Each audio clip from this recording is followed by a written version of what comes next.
Acheter un bien en Israël, c'est un projet magnifique, mais attention, il y a un coût qu'on ne peut absolument pas ignorer, la taxe d'acquisition. La comprendre, ce n'est même pas une option, c'est vraiment la clé pour que le budget tienne la route. Alors, on va décortiquer ça ensemble. C'est vrai que le parcours d'achat en Israël, ça peut paraître un peu complexe, surtout quand on touche à la question des finances. Et là, le premier gros obstacle, c'est souvent cette fameuse taxe. Tout le monde en parle, mais au final, peu de gens la maîtrisent vraiment. Cette taxe, c'est bien sûr la taxe d'acquisition. Et là-dessus, la loi est très claire. Dès qu'on achète un droit immobilier en Israël, eh bien on doit la payer. Ce n'est pas négociable. Alors, concrètement, qu'est-ce que ça veut dire ? Allez, première partie, la taxe d'acquisition. On commence par la base, la question la plus simple, qu'est-ce que c'est au juste ? Le principe en soi, il est super simple. L'acheteur paie une taxe à l'État pile au moment de l'achat. Il n'y a aucune échappatoire, c'est une obligation légale qui fait vraiment partie du deal. Ok, mais alors, comment on la calcule ? Bon, le principe de base est logique. Plus le bien est cher, plus la taxe est élevée. Mais attention, petit piège, les taux, eux, ne sont pas fixes. Ils sont mis à jour tous les ans. Donc c'est absolument crucial de vérifier les barèmes qui sont en vigueur au moment de l'achat, histoire d'éviter les très mauvaises surprises. Deuxième point, et là on rentre dans le vif du sujet, résidentiel ou commercial. Parce que maintenant qu'on a les bases, il faut voir que la toute première distinction, la plus importante pour le calcul, c'est de savoir si on achète un bien pour y habiter ou un local commercial. Et là, croyez-moi, les règles du jeu ne sont plus du tout les mêmes. Là, c'est vraiment le jour et la nuit. Pour un logement, ce qui compte, c'est le profil de l'acheteur. C'est ça qui va déterminer le montant. Par contre, pour un local commercial, le critère change du tout au tout. Tout va tourner autour de la taxe sur la valeur ajoutée, la fameuse TVA. Justement, restons sur le cas d'un bien commercial. Ici, la question, ce n'est pas de savoir qui est l'acheteur, mais plutôt si cet acheteur peut ou non récupérer la TVA sur sa transaction. En gros, il y a deux scénarios possibles. Premier cas, l'acheteur peut récupérer la TVA. C'est le cas d'une société, par exemple. Là, la taxe d'acquisition sera calculée sur le prix hors taxe. Deuxième cas, un particulier qui, lui, ne récupère pas la TVA. Eh bien là, la taxe est calculée sur le montant total, TTC.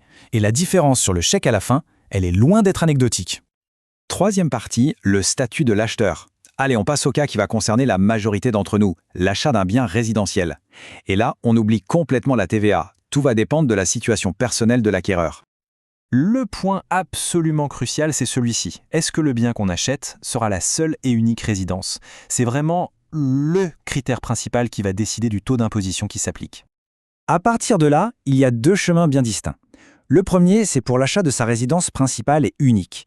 Là, on a droit à un barème progressif avec des taux réduits. Le deuxième chemin, c'est pour tout appartement supplémentaire, un investissement locatif par exemple. Et là, les taux d'imposition grimpent de façon assez spectaculaire. Et là, attention, voici le détail qui piège énormément de monde. La notion de déjà propriétaire est globale. Ça veut dire que si on possède déjà un appartement à Paris, à New York ou n'importe où dans le monde, eh bien l'administration fiscale israélienne va considérer qu'on est un investisseur. Le résultat, on paie les taux les plus élevés, même si c'est le tout premier achat en Israël. Quatrième point, une règle un peu spéciale, l'achat partiel. On va aborder un cas particulier qui souvent prête à confusion. Que se passe-t-il si on n'achète pas un bien en entier, mais juste une partie ? Imaginez qu'on achète, disons, un tiers d'un appartement. L'erreur typique serait de calculer la taxe juste sur le prix de ce tiers. Mais non, la méthode de calcul est beaucoup plus contre-intuitive que ça.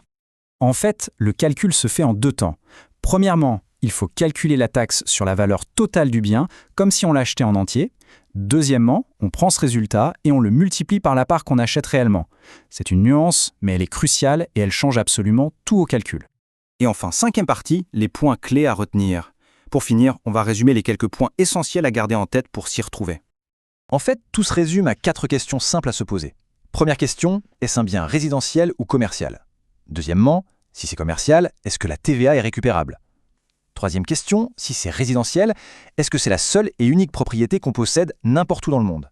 Et enfin, quatrièmement, est-ce qu'on achète la totalité du bien ou juste une partie ? Les réponses à ces 4 questions vont déterminer le montant exact de la taxe. Finalement, il faut bien voir que la taxe d'acquisition, ce n'est qu'une pièce du grand puzzle financier. La vraie question à se poser, c'est est-ce qu'on connaît vraiment le coût total de son projet ? Parce que maîtriser cette taxe, c'est la première étape, c'est certain, mais la clé d'un achat réussi, c'est vraiment d'anticiper toutes les autres.